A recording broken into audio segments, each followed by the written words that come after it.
Hey everybody, what's going on? This is your man Jason Myles, and welcome to the channel. Thank you for taking the opportunity. Thank you for taking the time to watch this video. I want to get into this. Listen, I have to say it because we're doing it. Okay, we have set a goal for ourselves to get 1,000 subscribers by March 1st. So if you're watching this right now, please take this quick second and go ahead and hit that subscribe button. You're watching it anyway, right?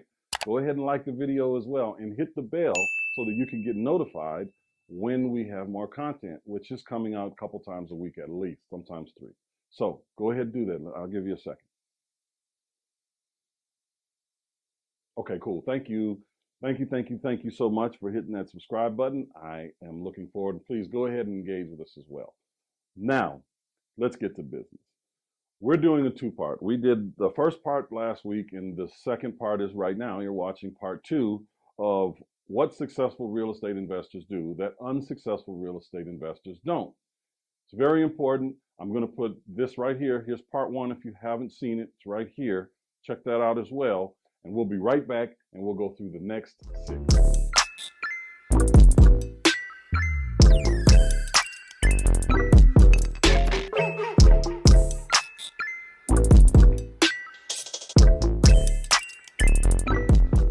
All right, we're back.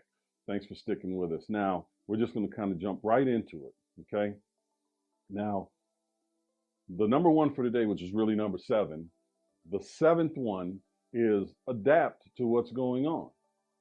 You know, we talked about adaptation in the first one and how the human brain is focused on adapting and not perfection. That's the same thing with this scenario. You have to be able to adapt with what's going on. You have to adapt to what's going on in the market because your strategy is going to change based on market conditions. You know, we're right now at the top of the pile. Everything is super expensive. Wholesale deals are expensive. They're getting harder and harder to find the way we like to find them, which makes it difficult to do fix and flips. You have smaller margins there. You've got to put more money down in a lot of cases, especially if you're new, you know, but you have to adapt to things that are going on in the market and in your business. The market is going to dictate how your business goes, right? You're not finding a bunch of companies that are selling, you know, t-shirts in the winter. They're selling sweaters and jackets and corduroy pants, right? It's not till the spring or very close to the spring that those other things come out. But they have to take advantage of what's going on in the market. They're not going to sell a bunch of shorts. They're just not going to do it. So adapt and be flexible with what you do. And if you right now, if you're watching this and you're hearing this and you're doing business in one way, whatever that is, whether it's wholesaling, fix and flips, buy and hold, whatever it is, I implore you to look into the description here, get some education on another method that will be necessary as the market changes. There's a ton of different things that you can do. You know, there's just a ton of things, but you just have to be ready. How you get into real estate is one thing. How you stay in it is another. And you have to be multifaceted. You have to at least know how.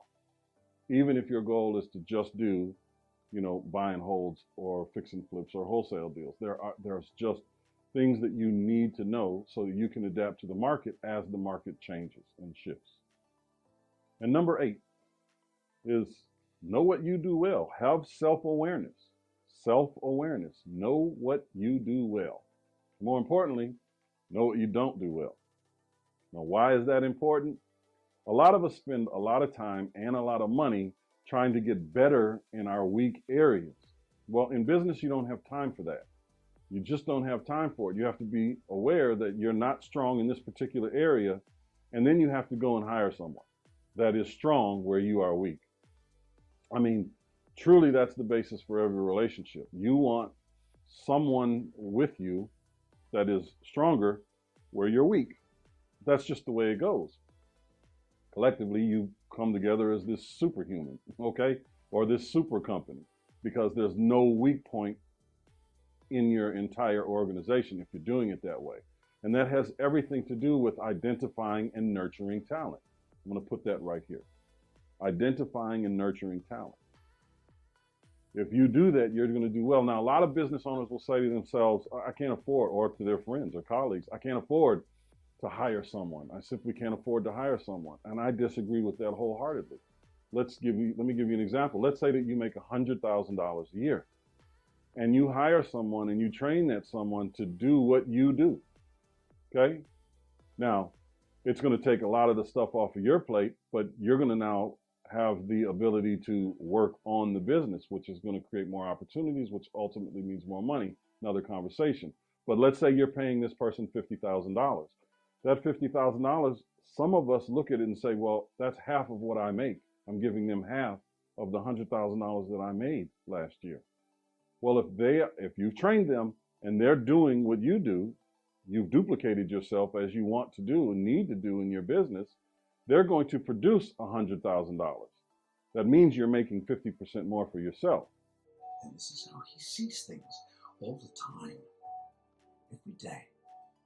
Now, if you're producing $100,000 this year and they're producing $100,000 this year, you're paying them 50. That's 200,000 that was produced. You're putting 50,000 into their pocket. You get $150,000 for working less. You made 50% more money. Now, in this scenario, are you making less money? No, you're not. You have more money and you have more time to do the things that you want to do, assuming that you're wanting to build the business. Okay?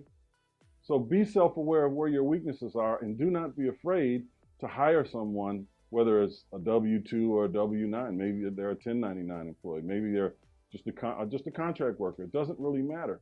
Bring them into your business so that they can perform the task that they do well that you don't do well. Okay? Cool. Now, number 9 is be a marketer. Be a marketer. What does that mean? It means market. It means you have to know how to market, or again, hire someone who does know how to market. And why do I say marketer? Why would I say that? Well, here's why. Bill Gates said this years ago. I read something or watched something that he was on or did, and he said, listen, for every dollar I bring in, I'm spending 50 cents on marketing. Now, I don't know if they're spending 50% of their revenue actually on marketing, but we definitely know that these big companies that are recognizable, Microsoft is recognizable, Coke is recognizable, Pepsi is recognizable, Budweiser is recognizable. You know, we don't think that these companies would have to market for people to know they're there because they're American staples, right? They're staples in the industries or products that, you know, they're just staples. They're real things. We know that they're there and we know what they taste like. But they never stop marketing because they want the next generation to know about them. And the next generation, they want it to be embedded in their minds as it is embedded in our minds. And that's why they continue to market. And that's why they continue to be successful. Come on, man. Marketing is it. And we are in the real estate business. That's how we find our deals, by marketing. We find our deals by finding people that have problems or letting them know that we're here to help them solve that problem. And then we answer the phone or we respond to the email or the form or whatever it is, but we follow up. And that all happens from our marketing efforts. That's the lifeblood of our business, period. Without it, there will be no business. So make sure you become a marketer. Now, number 10 is one of my favorites.